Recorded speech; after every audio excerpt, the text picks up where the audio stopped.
This is the Nathan, Nat and Shaun podcast. G'day, Shaun McManus here. On February 24, I'm doing my first ever solo swim in this year's Rotto Swim. It's a 19.7k open water swim from Cop Beach to Rottnest Island. That's, of course, if you go on a straight line. This is my road to Rottnest. All right, road to Rotto, Shawnee. We got a guest. Do you want to intro? Or do you want me to... Yeah, I will. Yeah, go on. Yeah. No, we're on. This is it. Okay, this is it. Okay. Well, Ross, interestingly enough, when I decided to do the solo, I've been mates with Dean, who I'm about to introduce in a second, but I was speaking to my good friend Paul Hazelby about this, and I was getting a bit nervous about stuff. He goes, you got to give Dean a ring. Dean Barker I'm talking about. Now, Dino's done 12 solos at this stage, Dean. 12 solos? Yep. Nice. And he said, you got to give him a call, right? Because he'll be able to give you some great advice. And so I gave Dean a call and he said, mate, can I ring you back? I'm just on my way to Rotto. And I said, don't worry about it. I'll meet you at the pub because I'm going to be there too. That's how you met? That's how we started debriefing about my journey to Rottnest, hey, Dino? Dean, welcome. Absolutely. Thank you. Great to have you here. We need some people who've done a lot of Rotto swims to know about the insights and stuff like that. And so, the first one I'll get to, I've had a look at your times, and Shaun was saying time's kind of irrelevant. Is that kind of right? It's irrelevant for me. Yeah, explain us through that. Well, times are talked about a lot with swimmers, and I think for new swimmers, it's a chat around the group. You know, I'm expecting to do it in this time. I've done this much training, and this is what I'm going to achieve. But what you've got to remember is you have zero control on that. So you're immediately engaging into something you've got no control on. And you're talking mainly about weather? Weather. It's that simple. So on race day, you roll up to the beach. You've done the training. Yep. You've got your skipper. You've got your paddler. You've got your food plan. You've got one thing to think about, and that's swimming. If you're thinking about anything but that, you're using energy you don't need to. Mm-hmm. So forget the time for me. I think it's just so irrelevant. For me, it's about making it there. Time's important, of course, going back on what I've just said. It's important for champions, for people that want to win, for people that want to go in the record books. Naturally, time is important. But for weekend warriors, like Shaun and I, blokes that just want to achieve what it is for ourselves. A personal goal. Exactly. To swim to Rotto. You don't care about the time. You're just trying to get there. Yeah, you swim to Rotto. The funny thing, and we'll get to a few other tips that Dean's given me, but when we first went to Rotto and I started speaking to Dino about doing this, he gave me one strong advice, and that was to not stop drinking piss. And that is the best advice. Well, I can explain it in so many different ways. I mean, it's just such an important part of life. Yeah. And at the end of it, for me, of course, as I said to Shaun on a number of occasions, I don't do this for any other reason than fitness and friendship.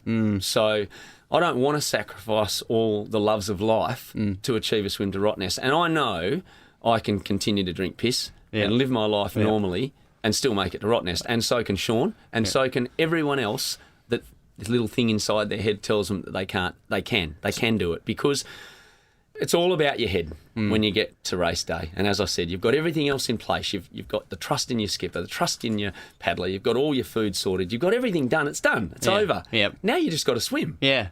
And so it sounds like it's about balance, right? So it's about balance. We're not the champions trying to get records. It's about a personal goal, but it's also about life balance. As you said, it sounds a lot like community, fitness for your own health, and community as well with the swimming community for people that are going to do Ross, this. with that, interesting enough, I find it hard to find that balance. You do? Sorry, quickly shout out to Nathan who's just introing. He's first. Just coming in to look for my breakfast. Oh, Nath, we're just talking about swimming. This is Dean Barker, who swam Rottnest 100 times. How are you? I have no right to be in this conversation. Have you got one question for Dean? For Dean, have you ever lost all faculties and been forced to doggy paddle to survive? Well, possible I've lost all faculties, and I may have doggy paddled, I just don't remember it. But yeah, it's possible. Yeah. Do you think that if I was to do the Rotto swim, because Shaun has chosen freestyle, I'm guessing? I was going to butterfly, but freestyle, Butterfly? yes. Would I look down upon for doggy paddling along the Would way? you be looked down upon? By I other don't swimmers? reckon. I think it'd be a good story. Okay, would I look down upon if I was to get a bungee cord, strap it to Shaun's Speedos and get a tow? Well, I reckon there'd be lots of laughs and stories from it. Yeah, we can maybe let him get through this one, and we might look at some tricks next time around. No, Fantastic. Thank you for effectively derailing the podcast. No worries. My eggs aren't in here, so... No, and I was looking for my water too, Fine. just in case you see All the it. best, guys. See you, mate. Watch out for sharks. Thank you, Nathan. Circling back to the swim, Dean, you mentioned the mental thing before. Can you run us through some of your mental tips on swim day and the length of what your mind has to go through and things that have helped you? Yeah, look, and that's a really great question because it changes, of course, over time. You know, your first one is a really interesting one because it's the unknown, and that's what creates the fear, right? And that's when you rely on people like myself, as Shaun has, to give him a bit of an insight of that unknown. Yeah. You know, Shaun has done the work. He's done more than the work in my mind, but he's ready in relation to the fitness side of things. His brain just hasn't grasped it yet because of what's in front of him that he doesn't know. So I think for you, Shaun, if you can really try and absorb what you're hearing from other people that have done it and trust us, there's no reason not to trust us, you're going to make it. So try and get that out of your head because it's just taking unnecessary energy. You're going to make it. It's that simple. Is it going to get hard? Yeah, it's going to get hard. And you're going to ask yourself a whole range of questions. But as I said, it's different for different swimmers. My first one, exactly like him. All my mates, have I done enough? Mate, you've done enough. Just get in and do it. And he does say that a lot. He feels like he's under. You've done- when he's... Look, the unknown is, It is just the unknown. It's a big achievement. Yeah. It's a big swim. And, mate, it doesn't matter how good a condition you're in, it's going to hurt. Yeah. It's that simple. It's that simple. You're not swimming your Rottnest and getting out saying, well, what a joke, I'm going to great. go and do that 3 more times. It's not happening. It's going to hurt. So when you're in those really hard moments and the voice in your head saying, stop, give up, this is too hard, what do? They're gone for me.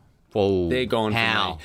Well, so I'm now talking to my coach the other day, and I'm now trying to explore how I can do a double crossing and how I can get my head into doing that. Because let's be fair, I can ask my body as a 55-year-old man to do so much, but it's going to give up. Yep. And that's when I need my head to support me.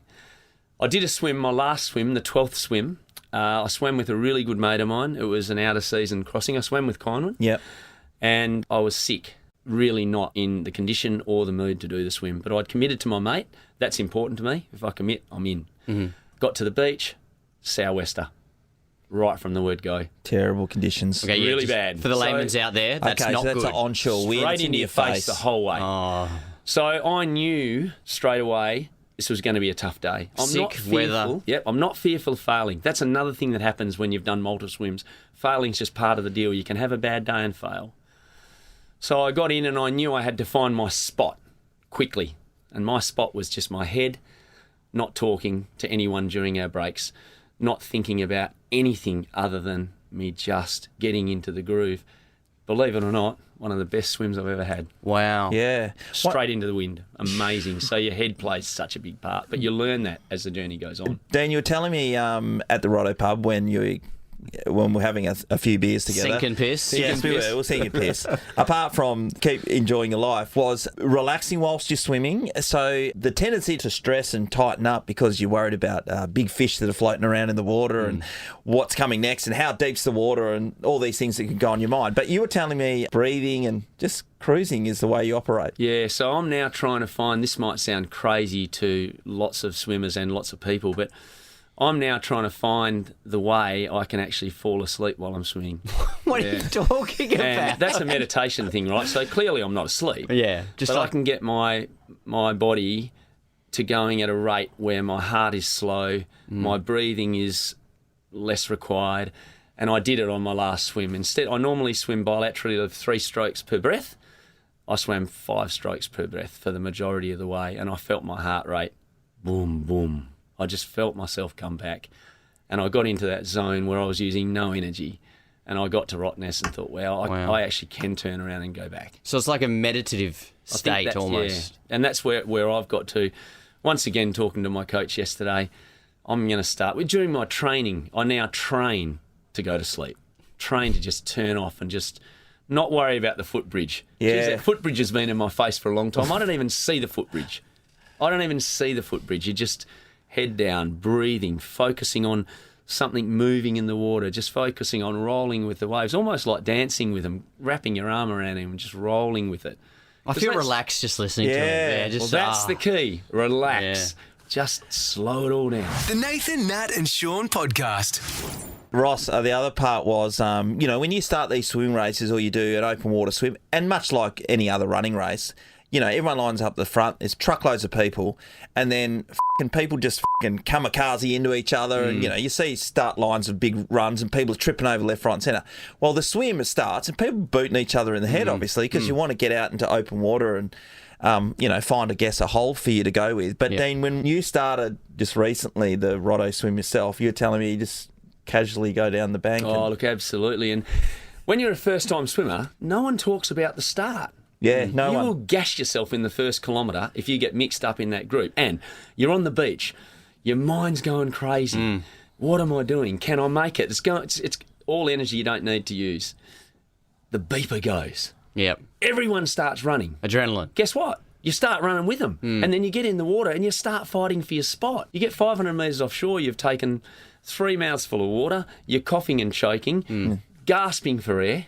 I've got a better plan. Only the people that listen to this show are going to get this tip. There it is. Let everyone go. Everybody. Might cost you 1 minute. What's 1 minute in 6 hours, 7 hours, 8 hours? 1 minute. Let them go. Walk down to the water's edge, slide in, go right against the lane rope and just swim along that lane rope and just swim. And tell your paddler, I'll be last and I'll be on the lane rope. You don't have to think about finding him anymore either because you're last and you're on the lane rope. And How you're hard is it? saving a significant amount of energy. Massive amount of energy that will hurt you later. Great advice. So you got, all right, for first-time swimmers and also Shaun, that Yes. bit of advice, but any other advice in general for them? I think there's one word and that's just relax. It's hard to do, I know, but your brain is so powerful. There's only one significant distance between Perth and Rottnest, and that's the 20 centimetres between your ears. Yeah. It's Well that said. simple. I feel like I can do it after Yeah, speaking to him. well, I've never even considered Mate, it. right, I'll tell you what. Don't know, let's not push it. Are you prepared to commit now? Absolutely we not. can get you there. No, I got 2 kids and not enough time. So Well, thank you, this but no is the thank thing. you. You can do it with no time. I train 3 times a week. 3 kilometres on Tuesday morning, 3 kilometres on Thursday morning, 5 kilometres on Saturday morning, and I might throw a 3 or 4K in on Thursday night. That's it. Which brings me to talk about my wife, who's Yes. doing what you're doing, Shaun. It's amazing, actually. I wanted to make sure we talked about this. This is the first time a soloist as well. Yes. And she's watched you do it for 20 years, pretty Yes, much. yes. And you're right behind your wife in this respect. But she's probably going through the same thoughts I am. Absolutely, and more than you, because she's not a sports person at all. She's a beautiful swimmer, might I say, for a woman that's not a swimmer. She looks like she's using no energy at all, but she assures me she is. But she's feeling all the same things that you are. You know, she's seen the pain that I've gone through. Yep. She knows what's in front of her, and I tell her, it's going to be a hard day out for you, but you'll make it. She's taken a different training approach to yourself. Yep. She has managed to live a more normal life and not let training get in the way. I mean, we've just been to Europe and 4 weeks away. 1 swim she did. She's come back. She's had a chest infection, so she's trying to get rid of that. So she swum very little in the last 6 weeks, back into sort of 19 kilometres this week. And she'll probably try and do a little less next week and very, very little the week after, and she'll be ready to go. So there's a whole range of different approaches to this swim, but I think it's in your head. So relax into it, life balance, and just go do it. Yeah, well, that doesn't work for someone that wants to win. That's not going to happen. But for people like us, Shaun and myself and the others that have... Normies. We'll call us weekend warriors because that's what we are. I like to think that if I was training people, I would like to think that they would get to the other end of it and say, well, that was an incredible experience and I want that to be part of my life. And I know it can be part of my life without having to change my normal routine. I think that's what it's about for me. That's a really interesting thing, Dean, because everybody around my household, and I could hear my dad talking to my older son last night at a family gather, just saying, I hope he doesn't want to do it again because the commitment that your dad's put in. Because I've gone because the unknown, I've gone the other way. I would like to think that I can do all these things and achieve them and relax as much as you have and just have an understanding now. Okay, that's what it requires. But keep on enjoying those things, because I found it really empty not challenging myself in a serious way over the last, it's probably been since I stopped playing footy, which is 15 years. Yeah. Haven't had myself in a position where I've asked myself the question, can I make this, whatever it is, a run? Because I can, with the things that I've chosen to do. Going to the gym, swimming to Rottnest in groups. Yeah, of course I'm going to make it. No worries at all. Those have been hard, but this is the only time that I've put myself in a situation where I've finally asked myself a question. And it's good to be able to, from my point of view, to show discipline towards that, show it respect, get after a goal that I haven't achieved, and do all those things. But I need to make sure that I can do it with a balanced lifestyle. Yeah, well, you certainly can. And, we could talk all day, and I know we haven't got that, but respect you just talked about. This swim deserves a lot of respect, make no mistake. And I think it's almost become normalised. Yeah, I'm going to swim to Rottnest solo. Well, hang on, pull it up a bit. It's actually not that simple. And I think respect, and I still have respect for it, make no mistake. I don't expect to fail, but as I said earlier, very willing to if I need to. You can just have a bad day. Something can go wrong, whatever the case may be. But there is no question for anyone that wants to do the Rottnest swim, I promise them they can achieve it, and they can achieve it with some sort of normality. 20 Ks a week is the baseline. I think if you can aim for that, you don't need to do it every week. You want a nice base. If you can swim for 12 months before, just get the movement in your arms, do the kilometres, just get yourself prepared and then ramp it up for 3 months. What was your real-time training when you went from pre-season to game time? What was your period to get maximum fitness? 10 weeks? Would you do 10 weeks? Yeah, it would have been, yeah. But you had a good base, right? Yeah, I had a good base, So let's face it, swimming's no different. Let's get a good base, 10 weeks training, it's over. Yeah. It's that simple. You've made that challenge, you've achieved it, and you walk up that beach and think, wow, that's just happened. It's very cathartic for me to hear these words again, Ross, because I've rang Dean a couple of times just to, calm the farm big time. I'm losing my mind thinking, Jesus, I feel knackered because I've done a lot of training, a lot of swimming, the unknown, which we've spoken about. But I'm looking forward to the challenge, and that's why I get to speak to Dean, because it's always good hearing some wisdom. My farm is calmed. What a pleasure to have Dean Barker on the show. Thank you so much, Dean. Thank you. Bloody amazing chatting, and all the best. Good on you, Val. Nathan, Nat and Shaun is a Nova podcast. For more great comedy shows like this, head to novapodcasts.com.au. Nova.